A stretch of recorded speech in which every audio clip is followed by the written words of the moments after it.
Ինչպիսի Հայաստանում կզարթնի քաղաքացին հունիսի 7-ից հետո, դա կախված է հենց քաղաքացուց։ Նիկոլ Փաշինյանը ունի մեկ խնդիր՝ իշխանության մնալու։ Նախկին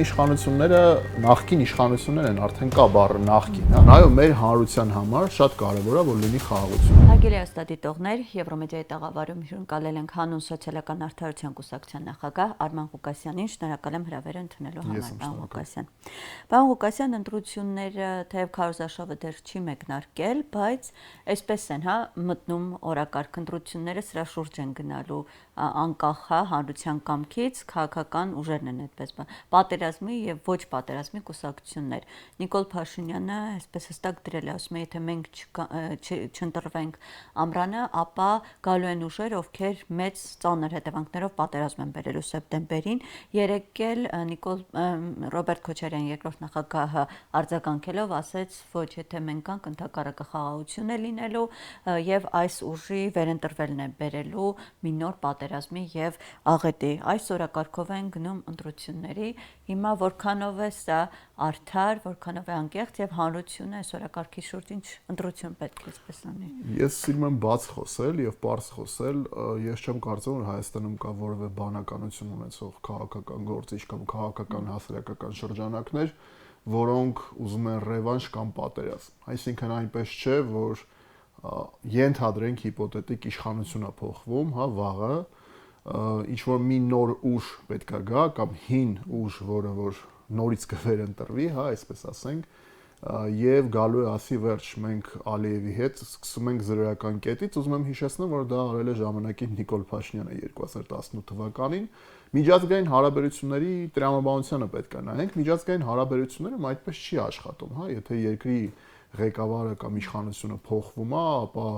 այն բոլոր բանակցային գործընթացում տեղի ունեցողը տարիներով կարող է այդպես զրոյանա 1 րոպեում։ Բայց իրենք նայեք ինչ են ասում են, եթե մենք չընտրվենք, թրիփը չի լինելու, ԵՄ այդ դիտորդական առաքելությունը այստեղից գնալու է։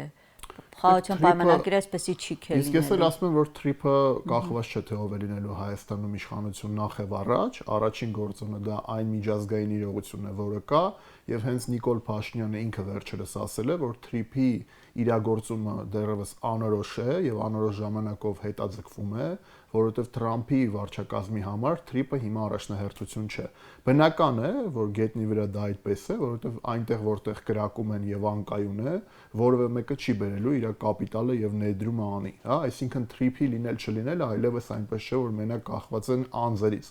այլ նաեւ կախված է այն միջազգային իրավիճակից, Իրանի շուրջ մերձավոր արևելքում եւ առհասարակ այն անկայունությունից միջազգային, որը այսօր կա։ ԵՄ դիտորդների մասով, հա, ԵՄ դիտորդները այստեղ են Նիկոլ Փաշինյանի պատերազմի դեմ օգնելու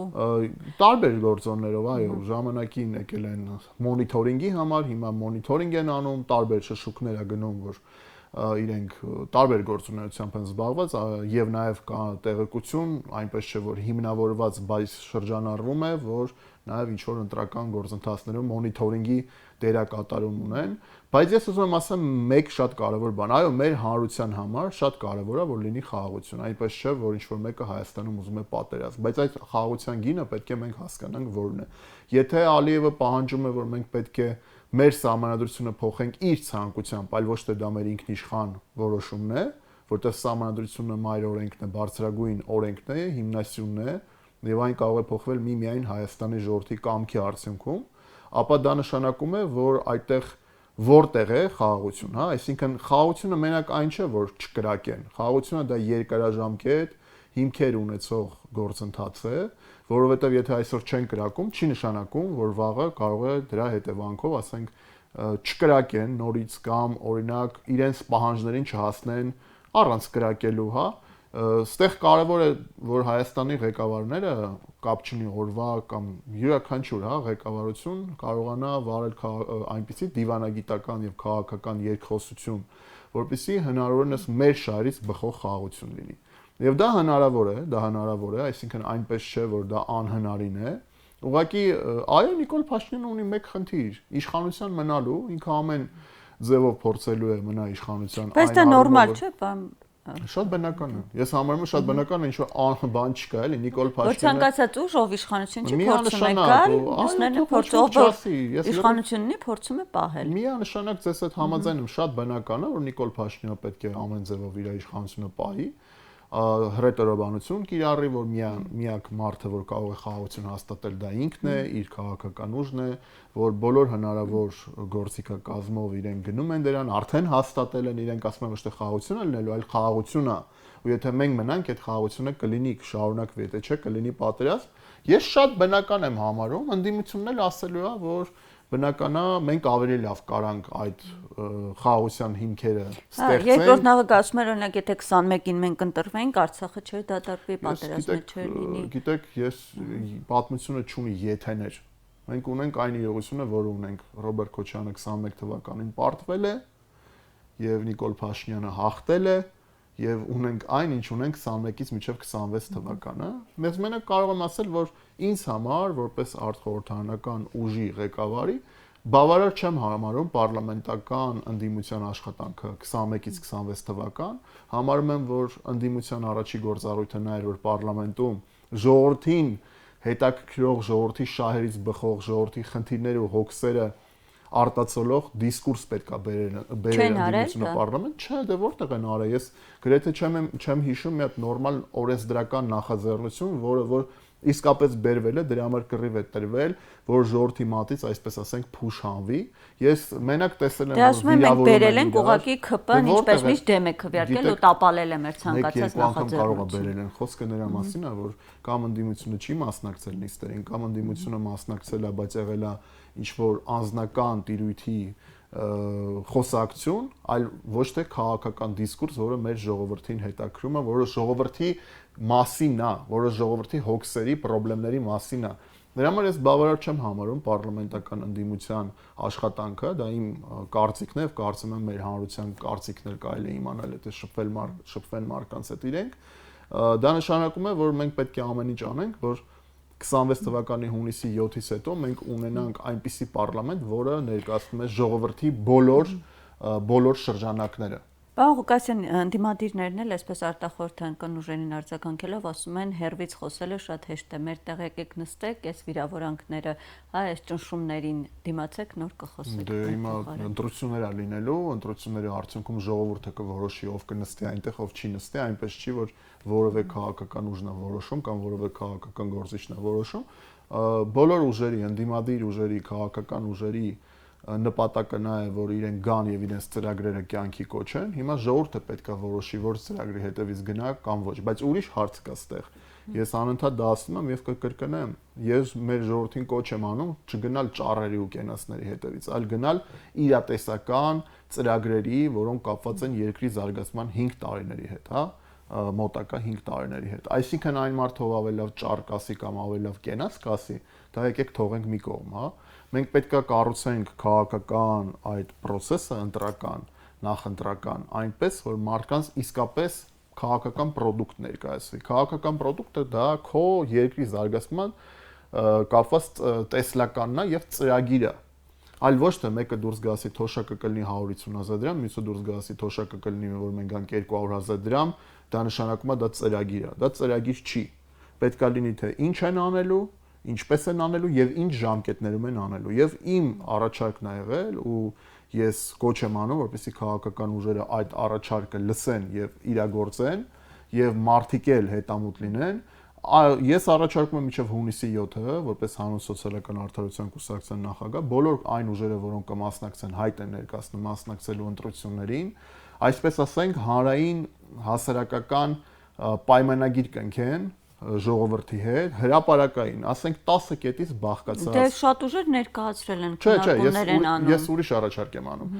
10 կետից ներկայացնեն այդ պայմանագիրը հանրության հետ, իրանք իշխանության գալու դեպքում ինչ 10 կետեր են, ասենք, պայմանական առաջնահերթ իրականացնելու, լուծելու, որ խնդիրներն են դրանք, ինչպես են լուծելու եւ ամենակարևորը ժամկետների, ինչպիսի ժամկետների մեջ են լուծելու։ Չլուծեցիր, ուրեմն հաջողություն, հրաժարական ես տալու եւ գնում ես, որովհետեւ հերիք ու բոլ եղավ 30 տարի այդ կենասներով ու ճառերով փորձեն մարդկանց խաբել, հա, այսպես ասենք, գան, մնան, չիրագործեն եւ հետո գիտեք ինչ որևէ մեկն էլ պատասխանատվություն չկրի դրա համար։ Ես կարծում եմ, որ պատասխանատվությունը պետք է առաջինը լինի այն, որ եթե դու ասել ես ինչ պետք է անես, ասել ես ինչպես եւ ժամկետ ես նշել, չես արել,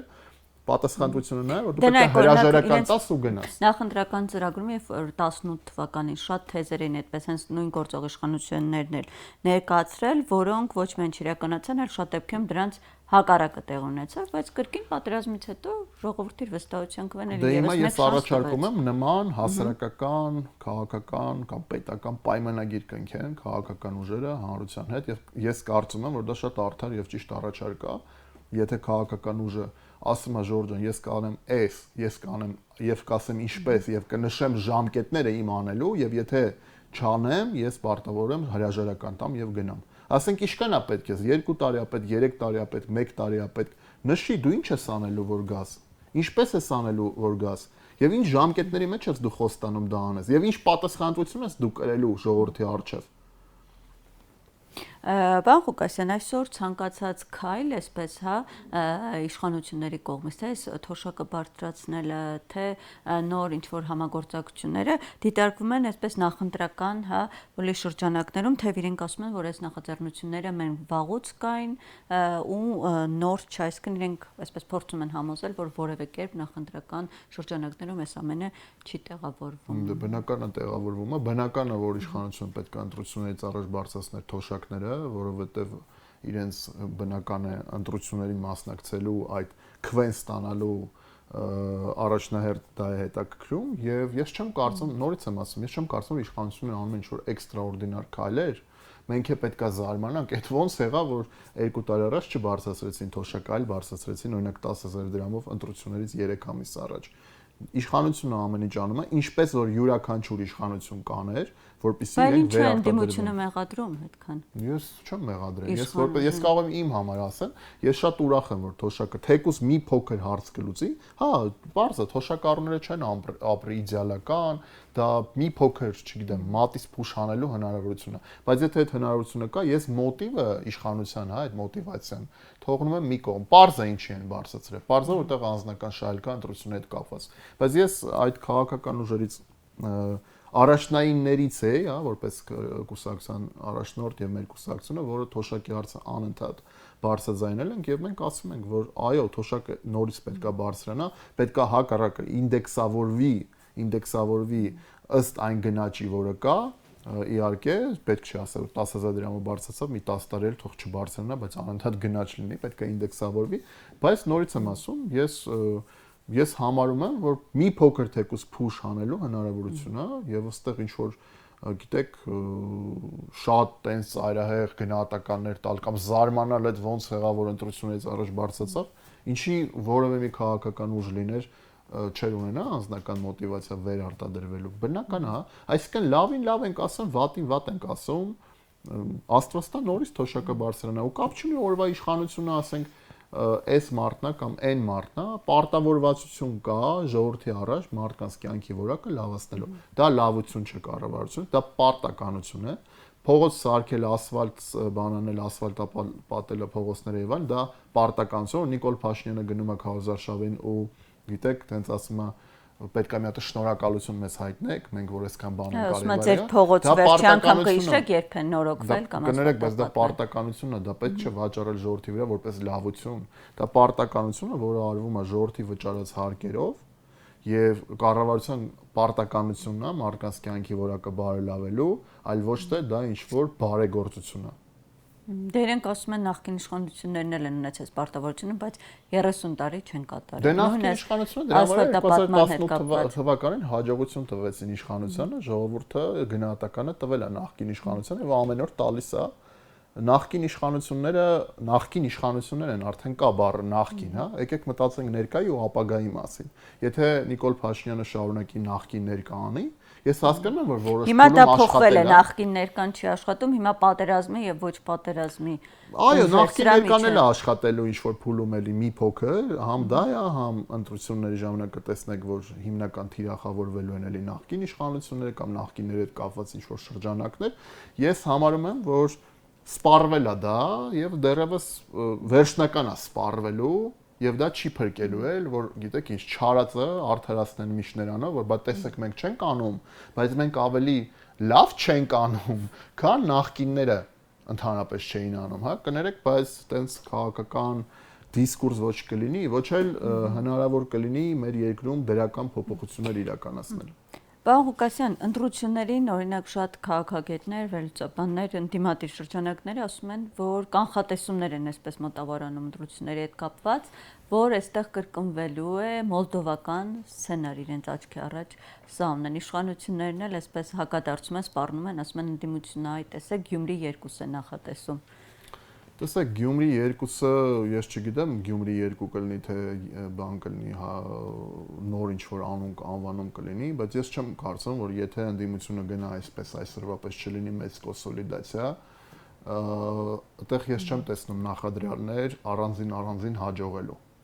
Մոլդովական սցենարը չգիտեմ քնք այդ կան Մոլդովան առասարակ ուրիշ երկիր է, ուրիշ սպეციფիկա ունի։ Ասում են այդ մեթոդները այստեղ է ճնշումների իշխանության կողմից։ Մոլդովա 2 ես մի քիչ տես շատ չէի բանանի, այսինքն այդ ոչ Գյումրի 2, ոչ Մոլդովա 2, ես տեսնում եմ որ միջին բան կարա լինի։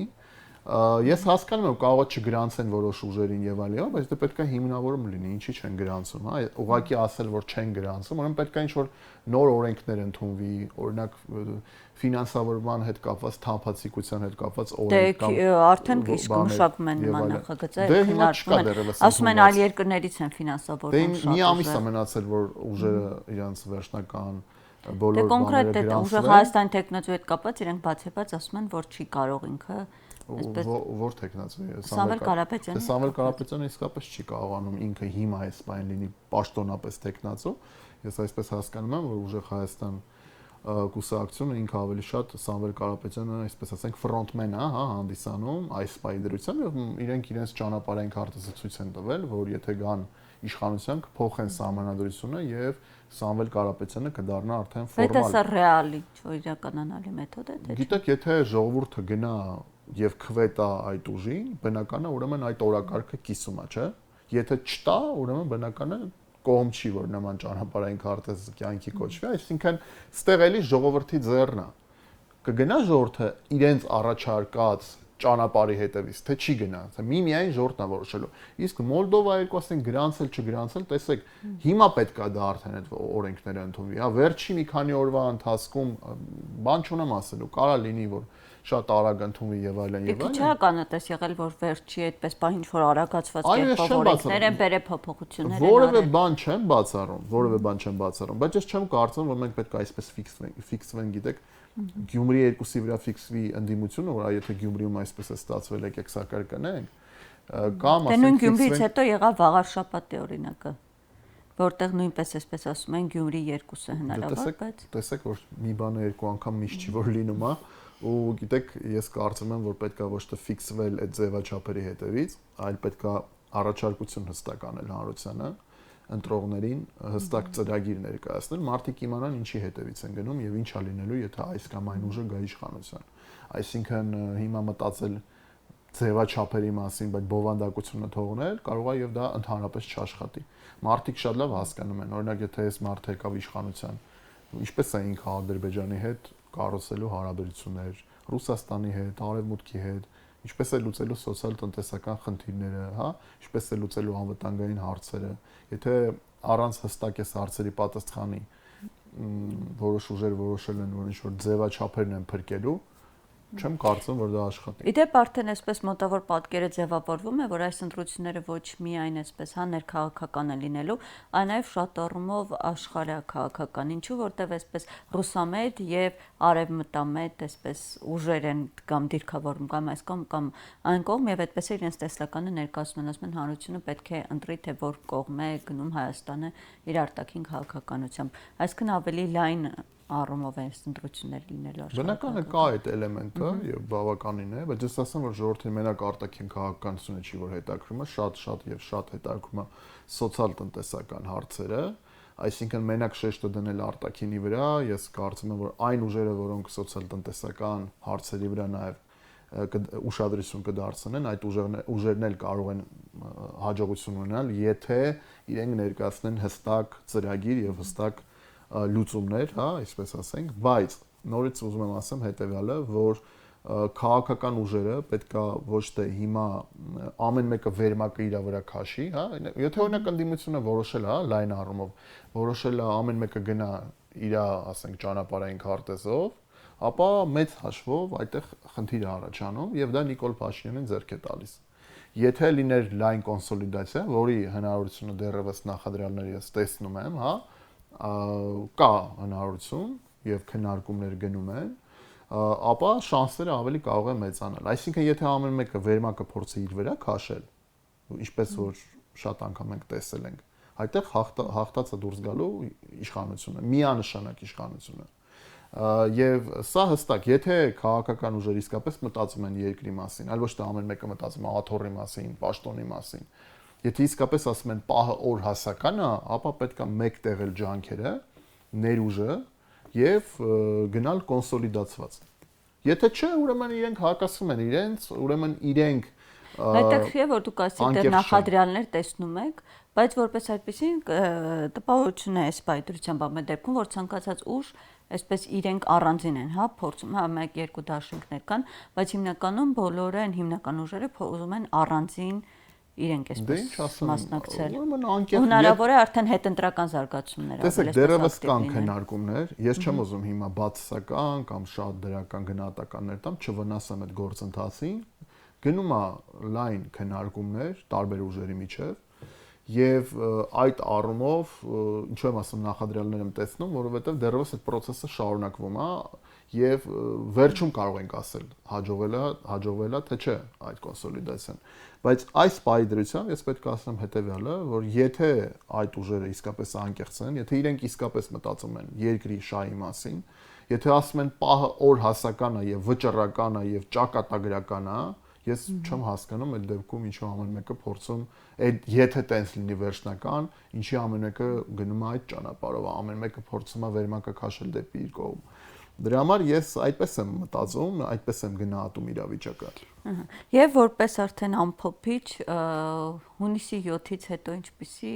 Հայաստան է, հա, հնարավոր ինչպիսի Հայաստանում են արտանալու քաղաքացիները, շատերին այս հարցը հետաքրքրում է։ Ես կարծում եմ քաղաքացիներն են որոշելու ինչպիսի Հայաստանում արտանան։ Եթե քաղաքացիները լինեն պահանջատեր, եթե քաղաքացիները չասեն, որ մեր քվեն ոչինչ չի որոշում եւ դրա համար մենք չենք գնում ընտրությունների, եթե քաղաքացիները չեն ասում, որ մեր փոխարեն արդեն ամեն ինչ որոշվել է եւ մենք ոչ մի բանի վրա չենք ազդում, ապա կապ չունի ով կլինի օրվա իշխանություն, այդ իշխանությունը կլինի հաշվետու ժողովրդին։ Եթե ժողովուրդը չմասնակցի